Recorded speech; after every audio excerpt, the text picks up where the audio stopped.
Harry Potter and the Philosopher's Stone, Chapter 10, Hallowe'en.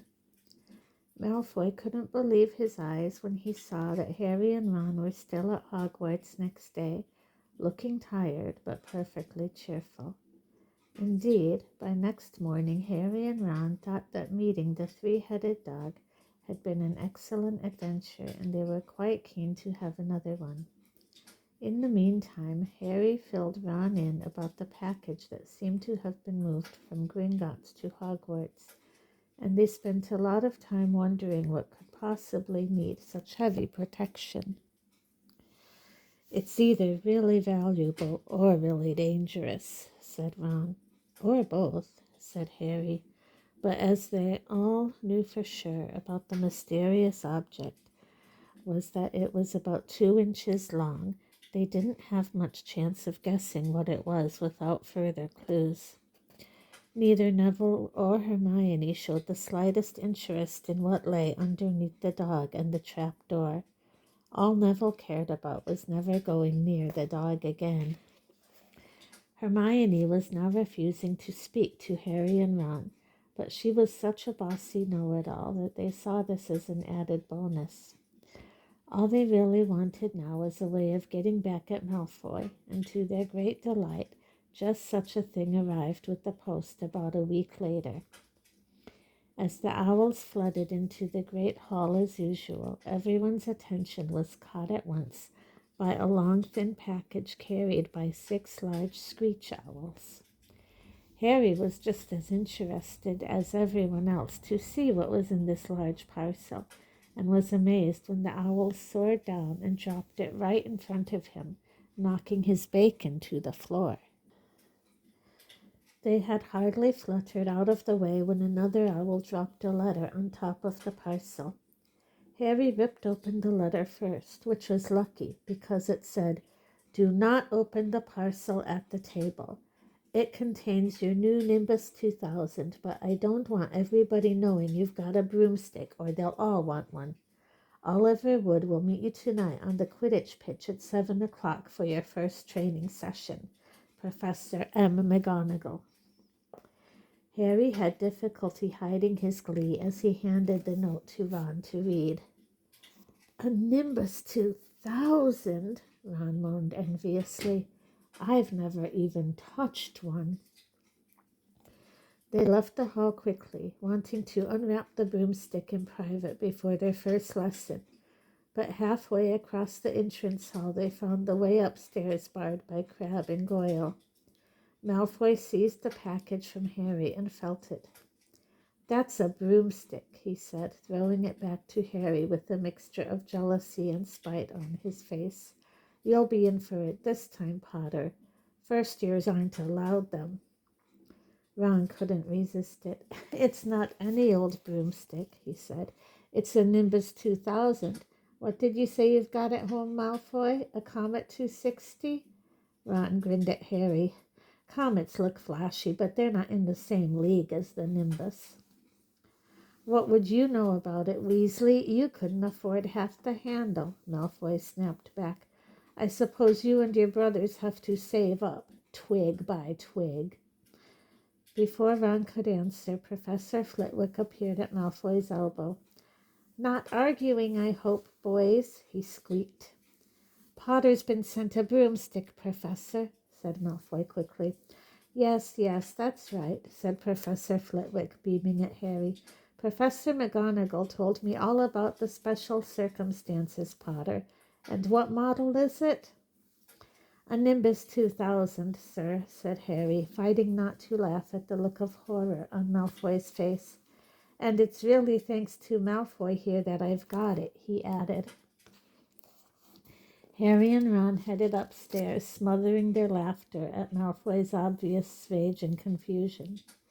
"Well, it's true," Harry chortled as they reached the top of the marble staircase. "If he hadn't stolen Neville's Remembrall, I wouldn't be in the team." "So I suppose you think that's a reward for breaking rules?"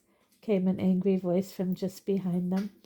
Hermione was stomping up the stairs, looking disapprovingly at the package in Harry's hand. I thought you weren't speaking to us, said Harry. Yes, don't stop now, said Ron. It's doing us so much good. Hermione marched away with her nose in the air. Harry had a lot of trouble keeping his mind on his lessons that day.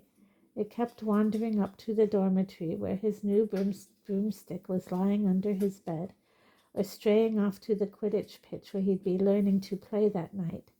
He bolted his dinner that evening without noticing what he was eating, and then rushed upstairs with Ron to unwrap the Nimbus 2000 at last. Wow, Ron sighed as the broomstick rolled onto Harry's bedspread.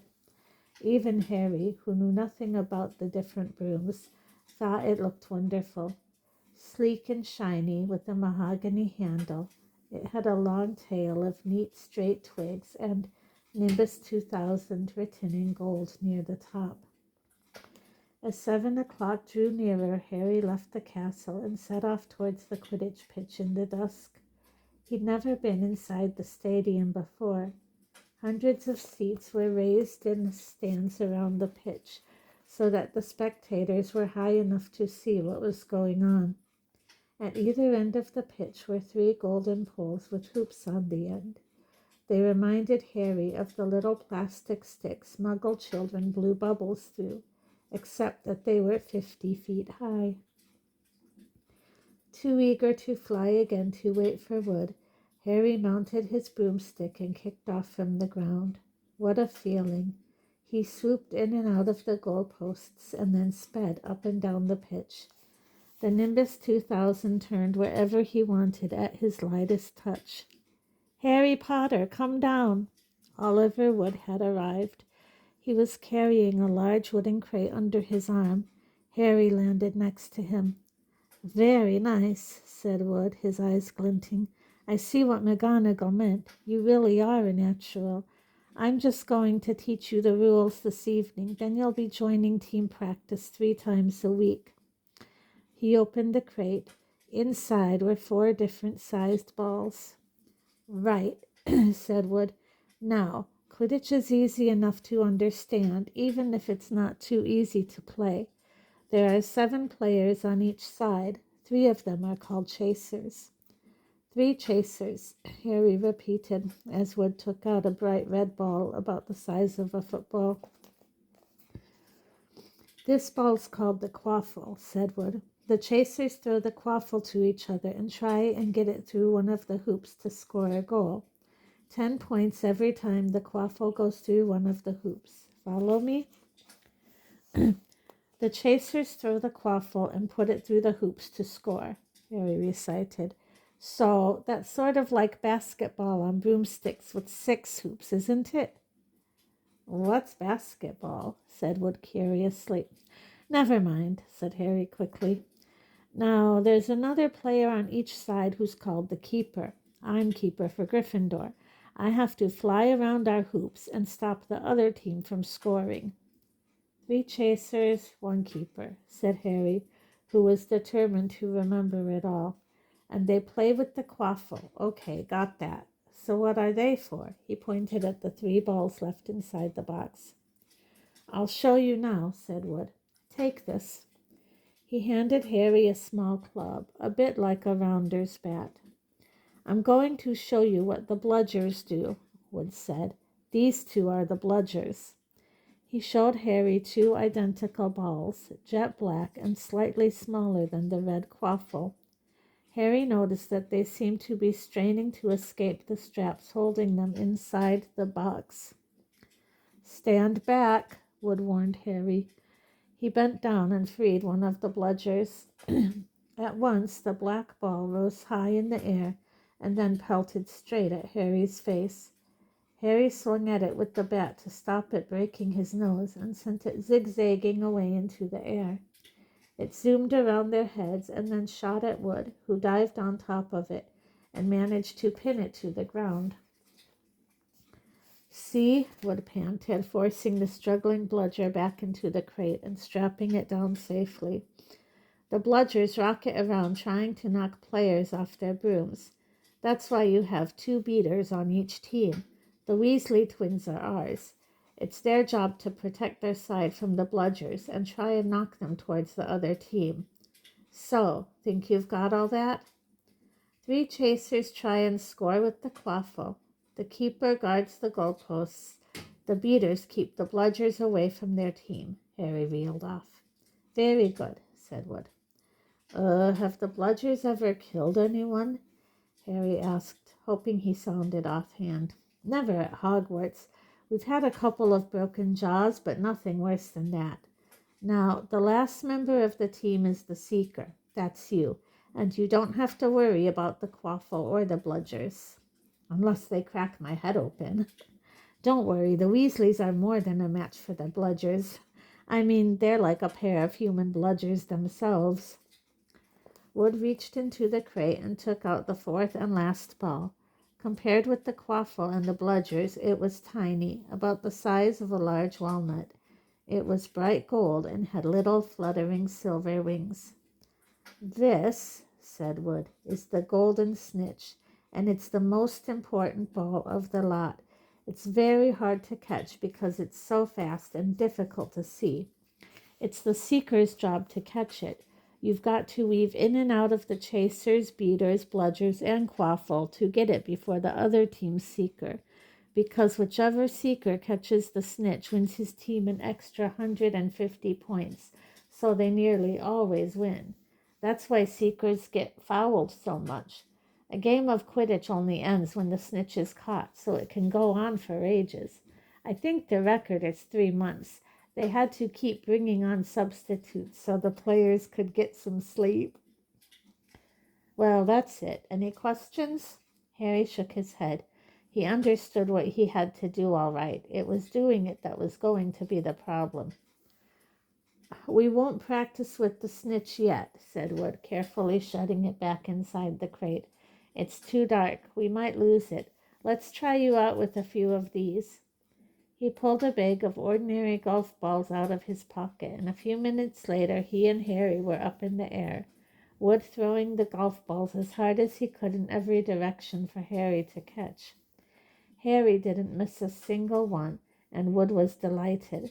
After half an hour, night had really fallen, and they couldn't carry on. That Quidditch cup will have our name on it this year, said Wood happily as they trudged back up to the castle. I wouldn't be surprised if you turn out better than Charlie Weasley, and he could have played for England if he hadn't gone off chasing dragons. Perhaps it was because he was now so busy, what with Quidditch practice 3 evenings a week on top of all his homework, but Harry could hardly believe it when he realized that he'd already been at Hogwarts 2 months. The castle felt more like home than Privet Drive had ever done.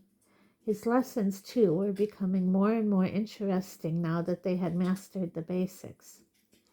On Halloween morning, they woke to the delicious smell of baking pumpkin wafting through the corridors.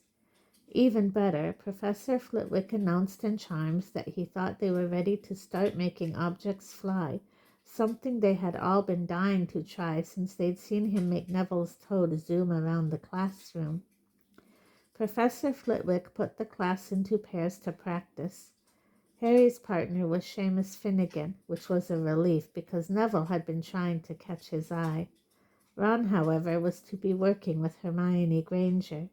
It was hard to tell whether Ron or Hermione were angrier about this. She hadn't spoken to either of them since the day Harry's broomstick had arrived. Now don't forget that nice drift movement we've been practicing, squeaked Professor Flitwick, perched on top of his pile of books as usual. Swish and flick, remember, swish and flick. And saying the magic words properly is very important too. Never forget, Wizard Barufio, who says S instead of F, and found himself on the floor with a buffalo on his chest. It was very difficult. Harry and Seamus switched and flicked, but the feather they were supposed to be sending skywards just lay on the desktop. Seamus got so impatient that he prodded it with his wand and set fire to it. Harry had to put it out with his hat. Ron, at the next table, wasn't having much more luck. Wingardium Leviosa, he shouted, waving his long arms like a windmill. You're saying it wrong, Harry heard Hermione snap. It's Wingardium Leviosa. Make the gar nice and long. You do it then if you're so clever, Ron snarled. Hermione rolled up the sleeves of her gown, flicked her wand, and said, Wingardium Leviosa. Their feather rose off the desk and hovered about 4 feet above their heads. Oh, well done, cried Professor Flitwick, clapping. Everyone, see here, Miss Granger's done it. Ron was in a very bad temper by the end of the class. It's no wonder no one can stand her, he said to Harry as they pushed their way into the crowded corridor. She's a nightmare, honestly. Someone knocked into Harry as they hurried past him. It was Hermione. Harry caught a glimpse of her face and was startled to see that she was in tears. I think she heard you. So?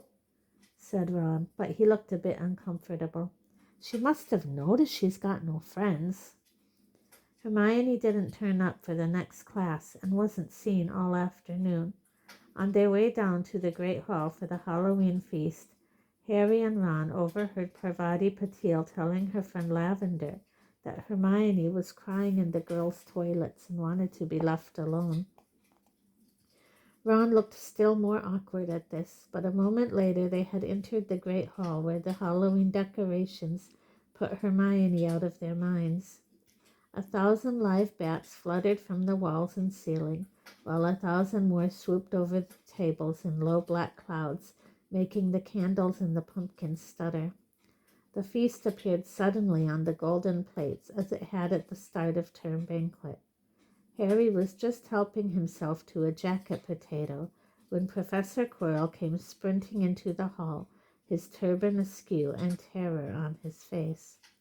Everyone stared as he reached Professor Dumbledore's chair, slumped against the table, and gasped, Troll, in the dungeons.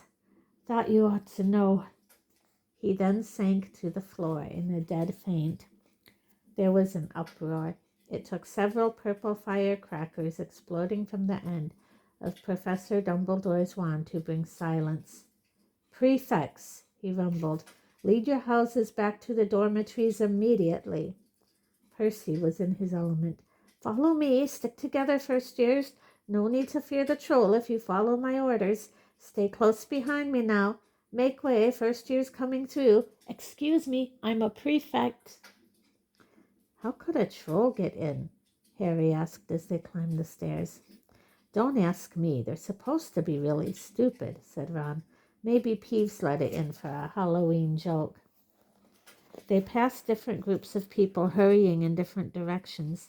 As they jostled their way through a crowd of confused Hufflepuffs, Harry suddenly grabbed Ron's arm. I've just thought. Hermione.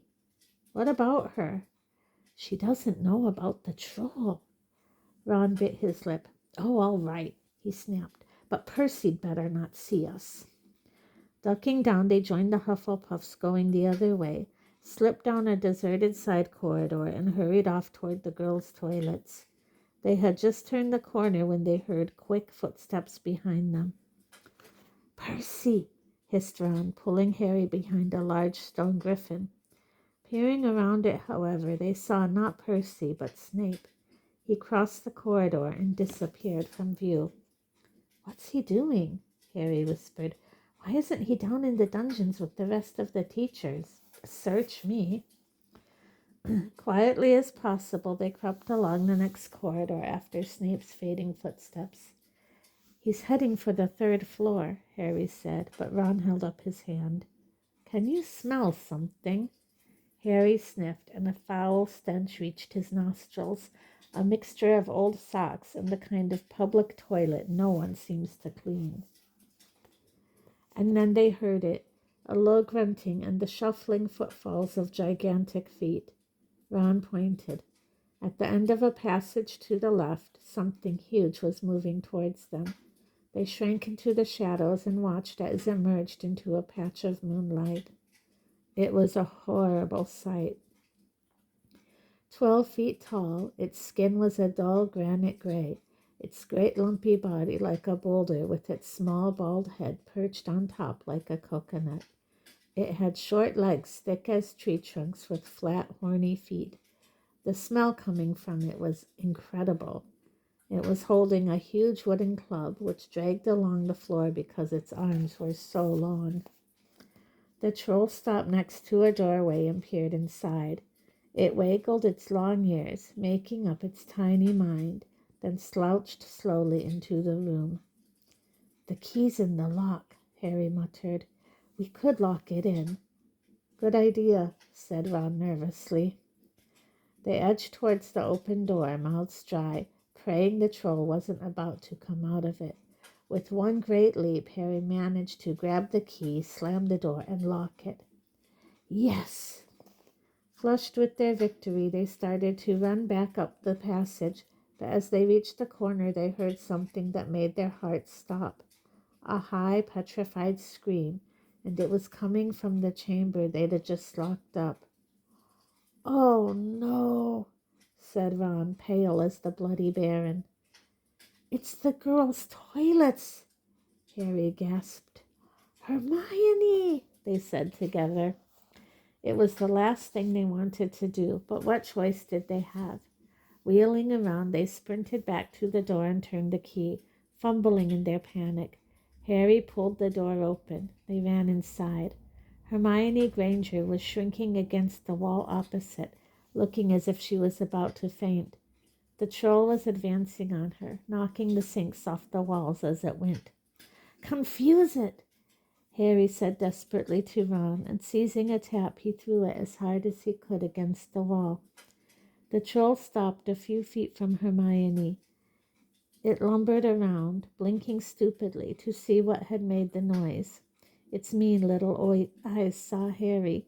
It hesitated, then made for him instead, lifting its club as it went. "Oi, pea-brain!" yelled Ron from the other side of the chamber, and he threw a metal pipe at it. The troll didn't even seem to notice the pipe hitting its shoulder, but it heard the yell and paused again, turning its ugly snout towards Ron instead, giving Harry time to run around it. "Come on, run! Run!" Harry yelled at Hermione, trying to pull her towards the door, but she couldn't move. She was still flat against the wall, her mouth open with terror. The shouting and the echoes seemed to be driving the troll berserk. It roared again and started towards Ron, who was nearest and had no way to escape. Harry then did something that was both very brave and very stupid. He took a great running jump and managed to fasten his arms around the troll's neck from behind. The troll couldn't feel Harry hanging there, but even a troll will notice if you stick a long bit of wood up its nose, and Harry's wand had still been in his hand when he jumped. It had gone straight up one of the troll's nostrils. Howling with pain, the troll twisted and flailed its club, with Harry clinging on for dear life. Any second, the troll was going to rip him off or catch him a terrible blow with the club. Hermione had sunk to the floor in fright. Ron pulled out his own wand, not knowing what he was going to do.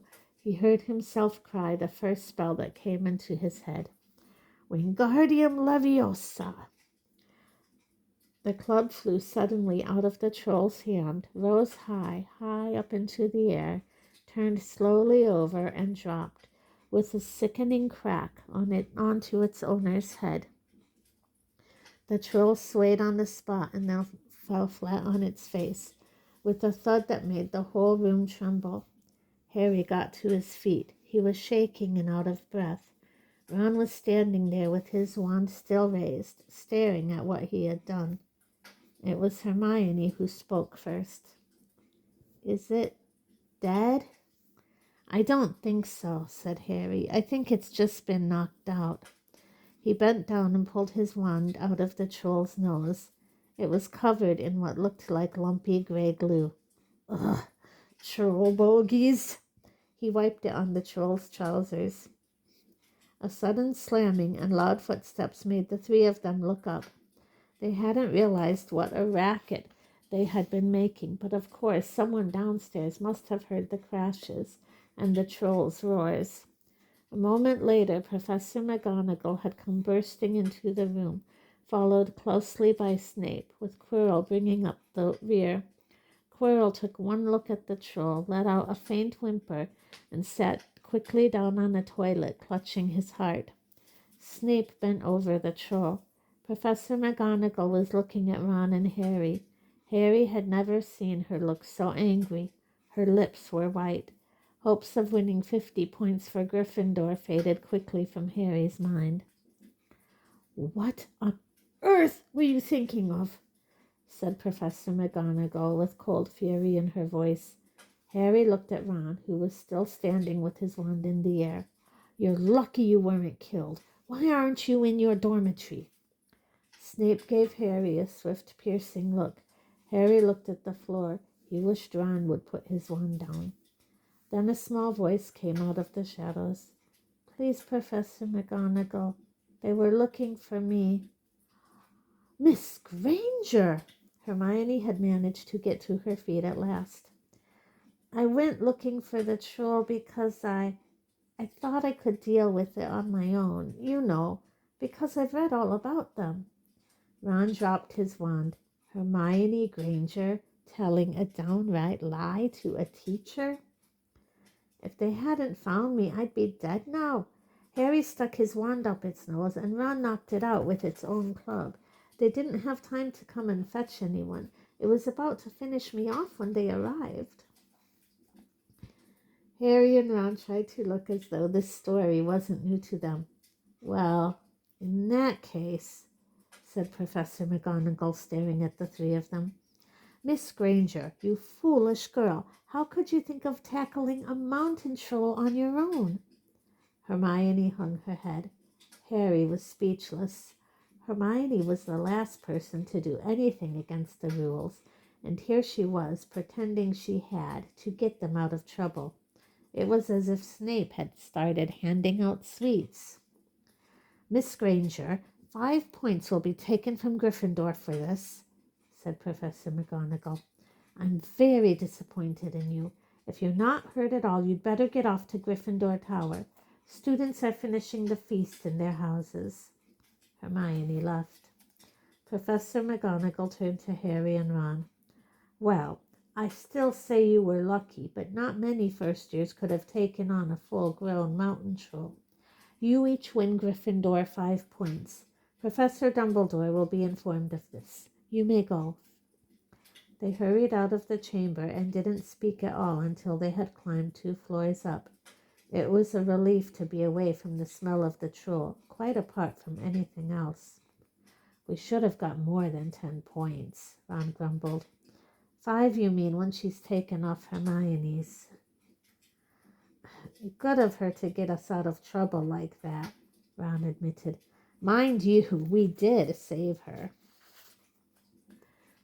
"She might not have needed saving if we hadn't locked the thing in with her," Harry reminded him. They had reached the portrait of the fat lady. "Pig snout," they said, and entered. The common room was packed and noisy. Everyone was eating the food that had been sent up. Hermione, however, stood alone by the door waiting for them. There was a very embarrassed pause. Then, none of them looking at each other, they all said, "Thanks," and hurried off to get plates. But from that moment on, Hermione Granger became their friend. There are some things you can't share without ending up liking each other, and knocking out a 12-foot mountain troll is one of them.